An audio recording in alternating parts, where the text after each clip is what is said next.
Hello everybody, this is TB at TB's Cabin. I'm sitting here in my office right now uploading some more videos to the YouTube channel, or trying to.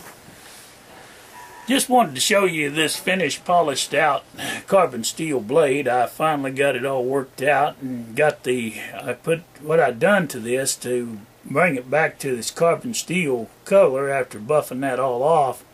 I went and got some gun bluing, and all I did is take that gun blue stuff and rub it on there with a sock, an old wore out sock, and rubbed it in on the steel. That way it'll keep it from rusting on you. If you don't and you leave that shiny, part of it was shining out and kind of scratchy with all them scratches showing up and stuff, well, that cold steel or cold blue, that's steel for your gun barrels, that's what I used on this one to bring back the actual carbon color of the blade. That's what it was. It was always a black, dark colored blade. I just didn't have the actual steel polish for knives, but I believe that worked just about as good. As long as I can keep the rust out of my knife, that's the main thing. You just don't want rust on your blade because it'll rust your steel up. And another thing, every once in a while you have to touch your knives up because they will dull when you use them, especially when, like I was splitting wood with it. That will dull them pretty good. Cutting cardboard, which I do a lot of cutting of cardboard to build a fire with, or whatever's handy. I just wanted you to see what I've done to it. It's still pretty much the same. It's a 6-inch blade. I measured it. It's about a 6-inch blade. It's 2.5 inches wide, I believe, and or 2.25, I believe, wide, and it's got a 1/4 inch thick steel back here. So it's a heavy-duty knife, and just something that anybody could make if they had the proper stuff, depending on your health, of course. I don't mean that anybody could do it, because some people may not even be able to.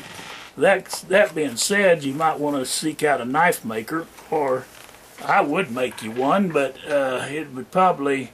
The thing is, you'd have to send me the shape and tell me what type of knife you want. I can make these, but I'm no professional craftsman, by no means. But I do like making stuff, and I can make them, but they won't be as fancy as, say, what Cold Steel would make, or somebody that does that all the time for a living makes, they have a lot more techniques and treatments that they could do to that knife that would, I ain't going to say it make it better, but just nicer looking as well. This one's just as hardened steel as probably anything they got.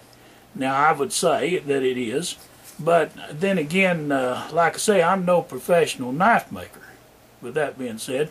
However, if someone wanted me to make them a knife, all they'd have to do is email me at Thompson's Beef at yahoo.com, or they could email me at thompsonsbeef at gmail.com up there on the YouTube, and tell me what kind of knife they want, and I would give it a try to make what they wanted. But I would have to see how much the materials are going to cost, and then I'd give you a price on the knife you want, depending on what size it is and how much steel and what kind of steel you want me to make it out of. But if you did. But there's like I say, you might be able to go to Wolfman. He has some good knives. Wild Horse knives, they make good knives too, and you probably get some from them. They've probably already got them made, is what I'm saying, something that you would want that's in good shape, already built. But I'm just saying that I could build them, but I don't know that I'd be any cheaper than what they are. By the time that you pay for shipping and pay for the steel that I'd have to get to make it out of. I might be able to make it cheaper if I can find some cheap carbon steel, if that's what you want. But if it's stainless steel or some other type of steel, then it's going to probably cost more, because I'm going to have to buy that steel to make it. And then I'd be able to give you the price on it. Anyway, that's just a thought. I might be cheaper than they are. I don't know. You just have to price their knives and see, and then price what I'd have to, when you tell me what style or type knife you want, I could try, you know, I'd have to go and see what the steel would cost to make it. I know I can cut them out and make them. That's not an issue. I got a grinder that'll cut that steel right out. The only reason that I was heating that lawnmower blade up to make a knife out of it was because you got to flatten that steel back out and shape it the way you want it to make a handle and stuff out of it. And then I took and I used to make this knife the way it is round here. I took my machete that I have and I used the machete blade as a pattern to cut this round. The reason I wanted a rounder blade on this thick blade here was the purpose so that if you're skinning, you can skin with that. And if you have a or if you had a straight sticker, you know, skinny blades, like some of them knives are made, you might nick your hide, especially cutting on thin hides like possums and coons, and cutting them small hides up such as that. They're thinner on the hide, and you can cut the hole in them. You can cut a hole in a cowhide too. I've skinned cattle. I've skinned big game such as deer and elk. I've skinned an elk once. Helped a friend of mine. He brought it back from Colorado. It was froze. I mean, one year, and he got it here. It was still froze. That was a big elk. But we skinned it out, and we made a set of leather chaps out of it. Out of that elk skin, which was good. Made good leather for making chaps and stuff like that. It'll make good boots too, elk will. Elk hide's good for boots. So's beaver. Beaver will turn water, good for waterproofing your boots. But anyway, that's another thing I'll show you when I get to those other videos. But for now, I guess I've covered everything I wanted to today. I may this evening get out and make a couple of knives, just a couple of different types of knives that I've been thinking about working on that I haven't got it done yet. I got an old rusty file that's it's probably about 12 inches long, I guess. Just thinking 10 to 12 inches. And I'm thinking about turning it into a what they call a tanto. A tanto knife that's from Japan. You know, you've seen some of them tanto swords and different kinds of warrior swords. Well, it's kind of made like that, but it's short and it has kind of a, I'd say a square cut-off end. See, it's like a V like this. If I had the knife out here, I'd show it to you.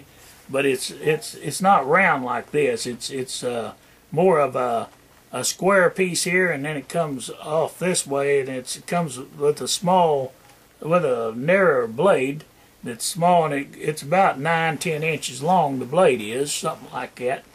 But anyway, I'll show it to you on another video. When I get to it, I'll have to hunt that knife out, because I'm going to use it as a pattern when I make this other knife out of the carbon steel.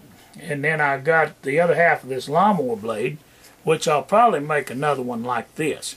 And eventually I'm going to make a machete out of a lawnmower blade. Either a lawnmower blade or maybe get a blade off of a old brush hog blade that's wore out and see how thick they are. They may be too thick. I'll find something though that be heavier for chopping. I'm wanting to make a machete that will chop through hardwoods, big woods. So if you're driving along back roads and you don't have a chainsaw with you, see, I haul a machete with me or a tomahawk at all times. In case you run across road blockages and things like that, you might have to get out and cut your trail out. Because I lived in the river bottoms and we carried a hand axe with us, and we cut our trails out of the way, or a chainsaw when we was cutting wood. But sometimes you don't have a chainsaw with you, and generally we had the hand axe with us. Because when coon hunting, you have to cut a coon out of a den tree sometimes, or cut a limb off to get him out of the tree. And that's why a lot of people didn't want people hunting on them for coons back in the day, because it's bad to cut on their timber. And, you know, that's why they got run off a lot of times doing that. Cutting a limb off to get a blame coon out, or cutting a tree down to get the coon out of the den tree.